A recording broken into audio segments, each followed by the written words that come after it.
Chapter 695, Kolobo's Worry. Lumion snapped out of his daze and glanced at Ludwig, who had regained his composure. Turning to Lugano, who was shrinking into a corner of the bed, he said, "We'll head back to Trier tomorrow and find a psychiatrist for you, a real, genuine one." This decision wasn't made out of concern for Lugano, but rather something that had long been on Lumion's agenda. Seven should have already provided feedback in the early morning hours. Lumion, Franca, and the others would discuss how to handle the mirror person, Morin Avigny. Moreover, Lumion intended to seize this opportunity to extract Termabarose's power and obtain a fate appropriator boon. His most significant gain from the Dream Festival was the substantial digestion of the Reaper potion. He knew the southern continent was filled with conflicts and combat opportunities, which would help him digest the Reaper potion. However, he never anticipated that less than 2 weeks after advancing, the potion's digestion progress would skyrocket, much like a mercury thermometer's column shooting up when touching a living person's armpit. Culling Padre Kali, Hisoka's dream projection, and nearly 20 others bestowed with strength equivalent to Sequence 6 or Sequence 5 made Lumion acutely aware of life's fragility. It was like straw under a scythe, constantly collapsing with a simple cull and scattered by the wind. Furthermore, after experiencing the acting of the first 4 sequences, Lumion felt the hunter pathway had a distinct characteristic of bringing calamity. Reapers were no exception. With this acting, he believed the Reaper's destructive characteristics that brought calamity were more apparent. At the same time, Lumion greatly benefited from an enemy's destruction. As his mind raced, he summarized his first Reaper acting principle. Culling is about destroying the target and reaping a harvest for yourself. If I had 3 or 4 more similar culls, I wouldn't need to comprehend other acting principles and put them into practice to digest the Reaper potion. However, such good fortune is rare. Lumion sighed silently. This required gathering more than 10 Sequence 6 and Sequence 5 Beyonders with obvious flaws he could exploit without interference. Meeting each of these conditions was challenging, let alone all of them simultaneously.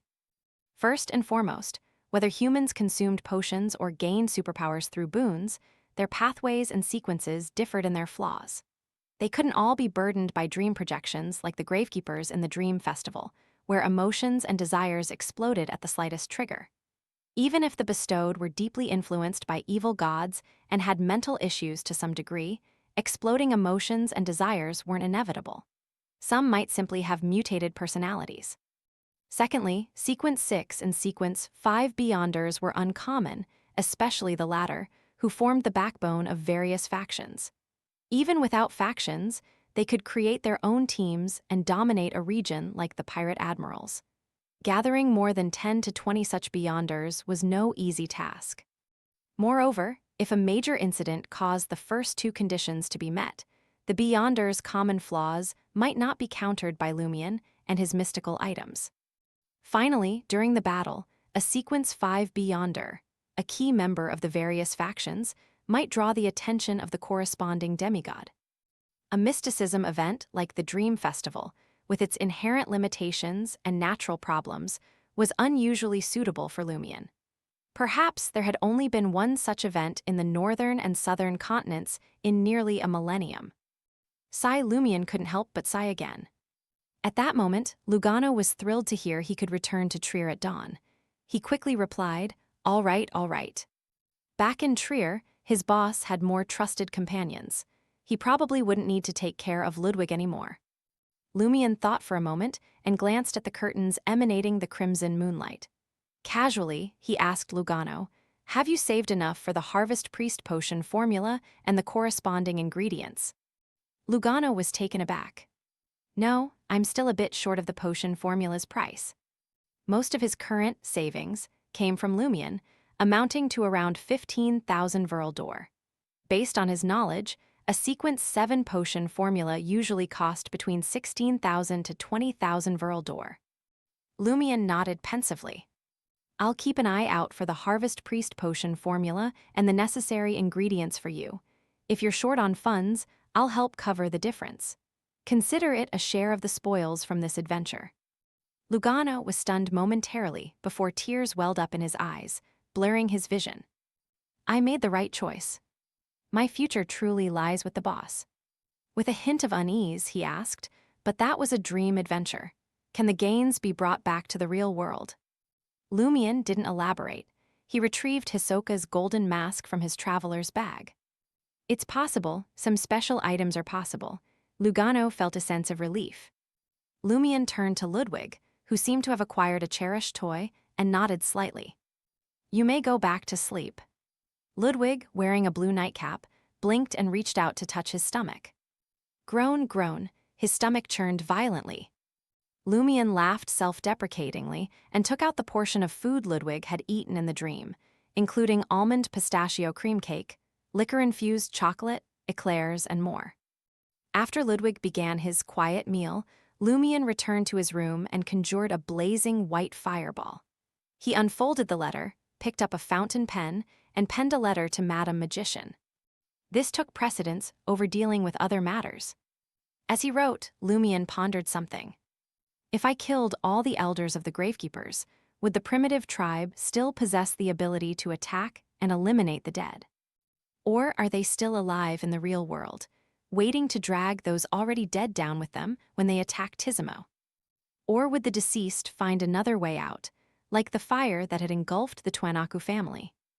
On the third floor of the police headquarters in Tizimo Town, Camus snapped out of his reverie and instinctively glanced at the temporary bed opposite him. He noticed the blanket had been lifted, and Kolobo was nowhere to be found.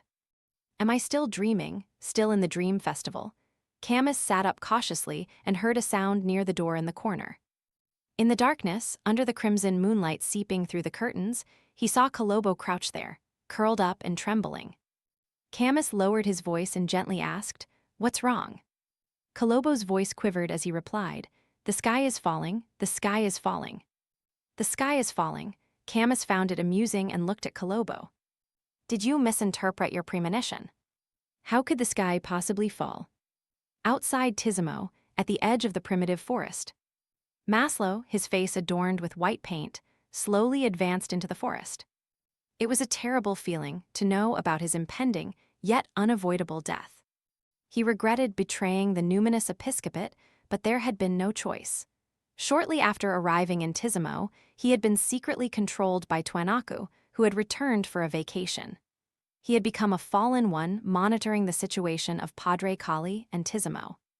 Subsequently, although he knew Twanaku had been killed, the other party's dream projection appeared in his dream, telling him the matter wasn't over. Maslow advanced step by step, yearning to return to the forest and become nourishment for a tree, just like his ancestors. As he walked, he spotted nearly 20 people emerging from the nearby barracks.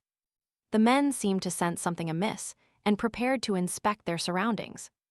At that moment, Maslow felt the night suddenly bright. Subconsciously, he looked up at the sky and saw a burning boulder descending with a crimson flame tail. In an instant, the burning boulder filled Maslow's vision. It crashed into the area between the forest's edge and the barracks. Rumble. The wind and dust stirred by the meteorite swiftly filled the area, rising into the air and dissipating, obscuring the crimson moon and the starlight. Rumble. The entirety of Tizimo seemed to experience a violent earthquake. Buildings shook violently and glass shattered. Several houses with weak foundations quickly collapsed, burying their occupants. With great difficulty, Camus regained his balance. Once the building stabilized, he rushed to the shattered window and looked out. He saw the sky was gray and murky, so close he could touch it if he jumped up. The sky has really fallen for some inexplicable reason. This thought flashed through Camus's mind. In the second-floor suite of the Brieux Motel. Clutching the letter and fountain pen, Lumion watched the smoke and dust outside with amusement, sensing the heavy blow not far away.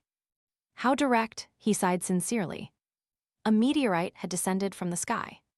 From the looks of it, the catastrophe had likely eliminated most of the deceased. Lumion turned to look at the door, which had swung open due to the building's shaking, and saw Ludwig still focused on eating. Nothing from the pile of food had fallen to the ground. After sending Lugano out to assist the injured, Lumion returned to his room and continued writing. Upon completion, he immediately set up a ritual and summoned the doll messenger. Just as the doll messenger emerged from the expanding candle flame, it suddenly shrank. Slowly, she glanced to her left and then to her right. After confirming there was no problem, she tiptoed and cautiously approached Lumion's letter. Lumion had never seen the doll messenger act like this before. He watched in confusion and amusement as she picked up the folded letter like a thief. She waved at him and quickly retreated into the candle flame. Lumion chuckled and shook his head, no longer pondering the doll messenger's actions. At the very least, it seemed harmless, and he had several things to do. Lumion left the bedroom, entered the corridor, and went to the first floor.